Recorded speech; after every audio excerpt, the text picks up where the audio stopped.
नमस्कार, आप सुन रहे हैं गूंज 90.8 एफएम। आपकी अपनी आवाज में हूँ आपके साथ, आपकी अपनी आरजे कल्पना। शो है एक मुलाकात, और एक मुलाकात में आज हमारे खास मेहमान हैं डॉक्टर संजय धावले जी। सर, बहुत बहुत स्वागत है आपका गूंज में। नमस्कार। तो सर, डॉक्टर तो है ही, साथ ही में एक बेहतरीन आर्टिस्ट भी हैं। तो आज हम ढेर सारी बातें सर के साथ जानने वाले हैं। सर, सबसे पहले तो मैं यही जानना चाहूंगी, हर किसी की एक जर्नी होती है और आप तो दो डिफरेंट फील्ड से बिलोंग करते हैं। ऐसे में आपके सफर की शुरुआत कैसे हुई? देखिए, मैं 91 में मेरा MBBS स्टार्ट हुआ था जर्नी, लेकिन एज एन आर्टिस्ट मेरी जर्नी और भी पहले स्टार्ट हुई थी। मैं जब 7th स्टैंडर्ड में था, उस समय मुझे जो शालेय जो चित्रकला प्रतियोगिताएं होती हैं उसमें मुझे स्टेट रिप्रेजेंट करने को मिला था। स्टेट अवार्ड मुझे उस समय मिला था। कुछ समय तक मैंने पेंटिंग और स्केचिंग करता रहा। फिर पढ़ाई के दौरान छूट गया कहीं, और MBBS करते करते भी थोड़ा बहुत करता रहा, लेकिन वो छूट गया। लेकिन मैं जब ग्वालियर आया तो ग्वालियर में प्रैक्टिस और इसमें बिजी रहा।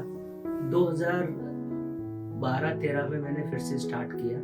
यहाँ पे कुछ आर्टिस्ट मित्र थे मेरे, जिन्होंने बताया, उन्होंने अपना काम बताया मुझे। मैं भी अपना थोड़ा बहुत करता हूँ, स्केचिंग वगैरह करता हूँ। नहीं सर, आप शुरू करो। तो मेरे एक मित्र है विशाल शर्मा जी, दिल्ली से हैं। उन्होंने यहाँ से MFA किया हुआ है, और एक और उनकी मित्र थी, उन लोगों ने शुरुआत कराई।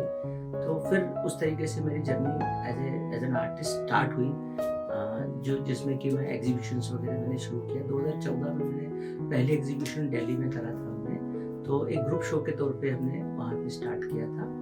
और फिर उसके बाद धीरे धीरे करके अपना काम बढ़ाते रहे, और मतलब उस तरीके से फील्ड में आ गया जी। पिछले कुछ समय से मेरे कुछ सोलो शोज भी हुए हैं, और ग्रुप शोज तो काफ़ी सारे हुए हैं। सोलो शोज में मेरे जो नोटेबल हैं, वो एक मेरा IFX आर्ट गैलरी में सोलो शो हुआ था, मेरे ख्याल से तो कोरोना से पहले हुआ था। एक सोलो शो मेरा मैदानता होटल दिल्ली में हुआ था, और कलाविथिका ग्वालियर में मेरा सोलो शो हुआ था। अच्छा रिस्पॉन्स मिला, तब मैं मोटिवेट हुआ। और पिछले साल मैंने एक इंटरनेशनल शो किया साउथ कोरिया में,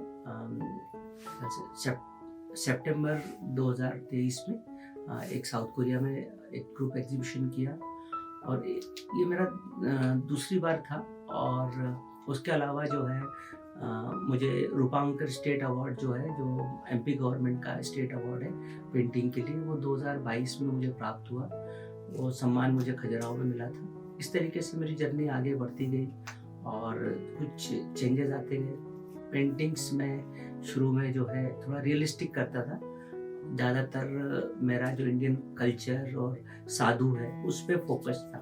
लेकिन अब मेरा जो है थोड़ा सा, जो जैसे होता है आप एज ग्रो करते हो आर्टिस्ट, एज एन आर्टिस्ट, तो धीरे धीरे करके जो है मेरा थोड़ा शैली भी बदली है, और उसमें कुछ यूनिकनेस लाया हूँ पेंटिंग्स में। जी। और फर्क नहीं पड़ता आप उम्र के किस पड़ाव पे हैं, जब अगर आपको लगता है कि आपको अपने पैशन को फॉलो करना चाहिए, तो मुझे लगता है आपका इनर कॉल जब आता है ना, वही सही मौका होता है। तो अगर आपके पास भी कोई ऐसा कॉल है अपने दिल से, दिमाग से, तो उस कॉल को जाने मत दीजिए, क्योंकि क्या पता वो आपको एक कॉल बेहतरीन सी ऊंचाइयों पर ले जाए। जैसे कि आज सर हमारे साथ हैं, दो अलग अलग फील्डों से हैं और दोनों ही फील्ड्स में बेहतरीन कर रहे हैं। सर, आपकी एज एन आर्टिस्ट अगर जर्नी की मैं बात करूं, तो अब जो दिल्ली में एग्जीबिशन होने वाली है 9 से 15 जनवरी, उसके लिए आपकी जो पेंटिंग्स हैं वो सिलेक्ट हुई हैं।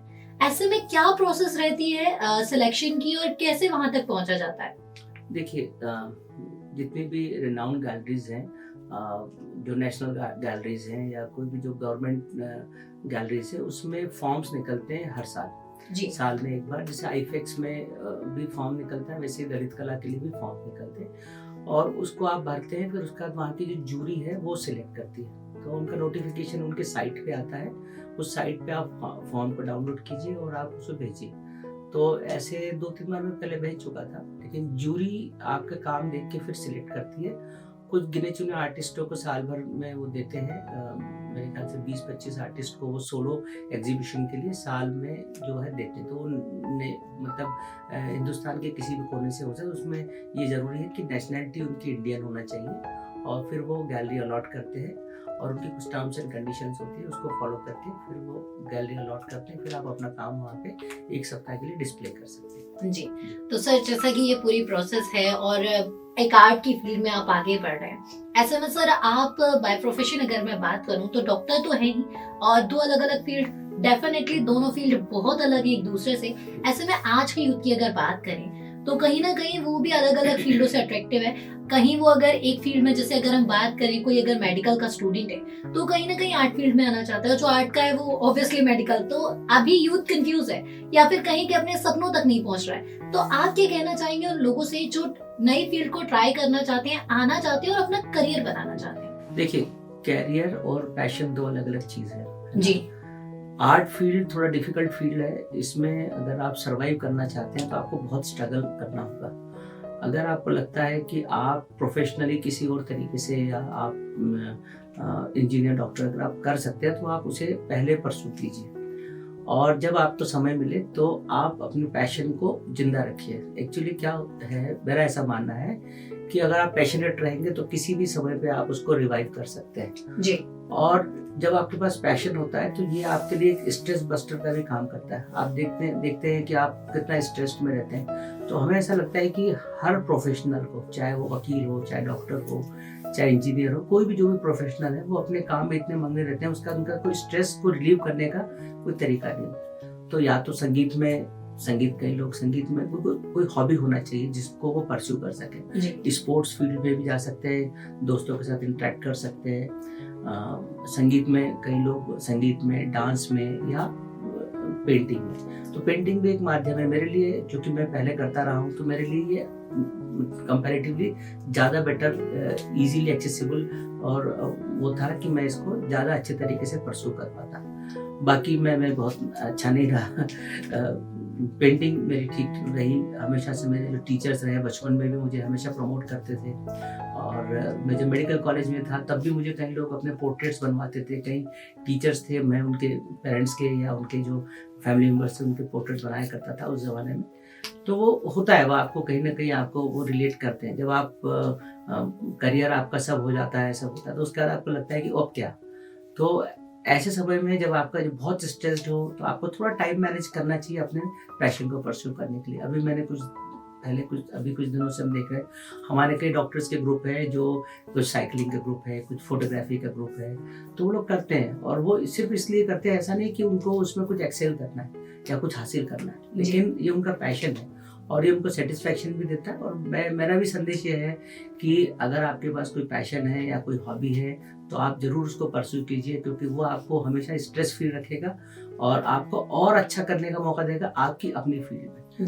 चाहे वो किसी भी, मैं सिर्फ मेडिकल की फील्ड की बात नहीं कर रहा हूँ। हमारी फील्ड में ऑलरेडी बहुत स्ट्रेस है। हमारे पास जो भी आता है वो अपनी परेशानी लेकर ही आता है। कभी भी कोई ऐसा व्यक्ति नहीं मिलेगा कि मैं खुश हूँ इसलिए डॉक्टर के पास मिलने गया हूँ। वो हमेशा बीमार होगा, वो हमेशा आपके पास शिकायत ही लेके आएगा, साहब मेरे पेट में दर्द है, सर में दर्द है और मेरे को बुखार है, यही तकलीफ ही लेके आता है। तो at the end of the day आपको लगेगा कि कहीं तो ऐसा हो कि यहाँ पे मैं कुछ ठहराव हो। तो आपकी जितनी भी हॉबीज हैं, जितना भी आपका पैशन है, जो भी, वो आपको ठहराव देता है जीवन में। मुझे लगता है कि हर इसमें कोई ना कोई खासियत होती है। वो खासियत को आपको खुद इनर कॉन्शियस से ढूंढना पड़ेगा कि मेरे में क्या है। ऐसा होता ही है, ऐसा नहीं हो सकता है कि आपको ऊपर वाले ने बनाया और भेज दिया। आप आज जो कर रहे हैं, इवन गृहिणी भी जो है, वो भी जो हाउसवाइफ्स हैं, उनमें भी कुछ ना कोई पैशन होता है, कुछ ना कुछ उनको करने की इच्छा होती है। तो जो इनर है, जब भी आपको समय मिले तो आपको उसको परस्यू करना चाहिए और उसे मोटिवेट करना चाहिए। मेरा ये मैसेज है कि जो छोटे बच्चे हैं या अभी जो है, मुझसे कई लोग फ़ोन करते हैं। मैं अभी यहाँ आ रहा था स्टूडियो, तो मेरे एक मित्र हैं डॉक्टर प्रणय धुर्वे, उन्होंने मेरे से कहा भोपाल में कि मेरी बिटिया 9th में, वो पेंटिंग का बड़ा शौक है, कैसे करें। तो ये बहुत सारे पेरेंट्स चाहते हैं कि उनके बच्चे जो है इसके अलावा भी कुछ ना कुछ करें ताकि उनको स्ट्रेस कम हो। आज आप देखते हैं कि रिजल्ट बिगड़ जाता है तो सुसाइडल टेंडेंसीज ये सब होती हैं। तो अगर आपको कम करना है, उसकी एंजाइटी कम करनी है, तो उसके लिए ज़रूरी है कि किसी न किसी तरीके की एक हॉबी होनी चाहिए, चाहे वो आर्ट की फील्ड में हो, चाहे सिंगिंग हो, या कोई नाट्य हो, या कुछ भी स्पोर्ट्स हो। तो ऐसा कुछ होना ही चाहिए, ऐसा मेरा मानना है। जी। और फर्क नहीं पड़ता आप उम्र के किस पड़ाव पर हैं, अगर आप स्टूडेंट हैं तो भी, अगर आप एल्डर हैं तो भी, अगर आप बच्चे हैं तो भी, अपने साथ एक हॉबी रख के चलिए। और जब आपकी लाइफ में अगर कहीं ना करे भगवान की ऐसा स्टेज आए कि जब आप बहुत तनाव में खुद को महसूस कर रहे हैं या अकेला पाते हैं, तब ये ही हॉबी आपको आगे ले जाती है और ऐसे सारे पूरे मतलब तनाव भरे माहौल से आपको निकाल कर ले जाती है, और वो भी बहुत खूबसूरती के साथ। तो सर जैसे आज हमने आपसे बात की, आपके बारे में जाना, एग्जीबिशन के बारे में जाना, आप जाते जाते ग्वालियर वासियों को क्या कहना चाहेंगे? मेरा ये मानना है कि सब लोग के अंदर कोई ना कोई खासियत खूबी होती है और उनमें कोई ना कोई पैशन जरूर होता है।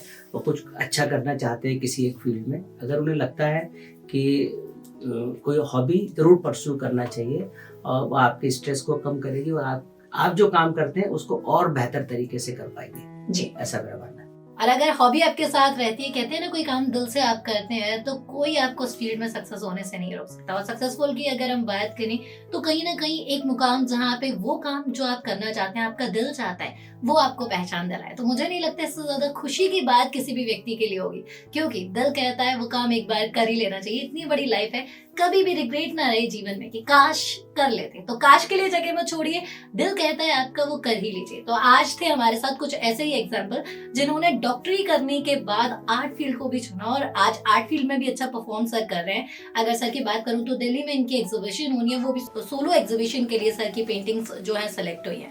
तो सर एक बार फिर आपको गूंज परिवार की ओर से ढेर सारी शुभकामनाएं इस एग्जीबिशन के लिए, आपके करियर के लिए। आपका बहुत बहुत धन्यवाद, बहुत बहुत आभार। बहुत बहुत धन्यवाद गूंज में मुझे इनवाइट करने के लिए। मैं बहुत प्रसन्न हूँ कि आपने मुझे मौका दिया यहाँ पे अपना मतलब मैसेज देने के लिए और आपने मुझे एक अच्छी अपॉर्चुनिटी दी आपके साथ इंटरेक्ट करने के लिए। बहुत बहुत धन्यवाद। सो ग्वालियराइट्स, ये था एक मुलाकात में आज का सफर। अगले हफ्ते फिर होगी आपसे मुलाकात एक नए मेहमान के साथ। तब तक कहीं मत जाइए, सुनते रहिए कल्पना के साथ गूंज 90.8 FM, आपकी अपनी आवाज। Thank you.